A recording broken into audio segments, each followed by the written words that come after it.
নমস্কার, আমি তীর্থশঙ্কর রায় pinnacle learning সলিউশনের তরফ থেকে।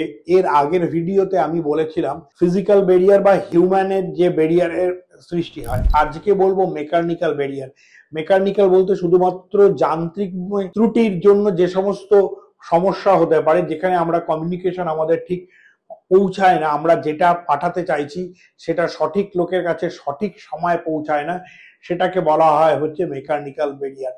এবার এই মেকানিক্যাল ব্যারিয়ারের ক্ষেত্রে উদাহরণ হিসাবে বলা যেতে পারেন, আমরা কোনো মানুষকে যখন ফোন করি, অনেক সময় নেটওয়ার্কের ইস্যু বা অন্য বিভিন্ন ধরনের কারণের জন্য সেই মানুষটার কাছে ফোন সে কথা শুনতে পায় না, এটা মেকানিক্যাল ব্যারিয়ারের উদাহরণ হিসেবে রয়েছে। অনেক সময় আমরা যে ডিভাইস ইউজ করছি সেই ডিভাইসটা ঠিক মতো নয়, তার ফলে সেন্ডার এবং রিসিভারের মধ্যে একটা গ্যাপ থেকে যায়, সেটাকেও মেকানিক্যাল ব্যারিয়ার বলা হয়।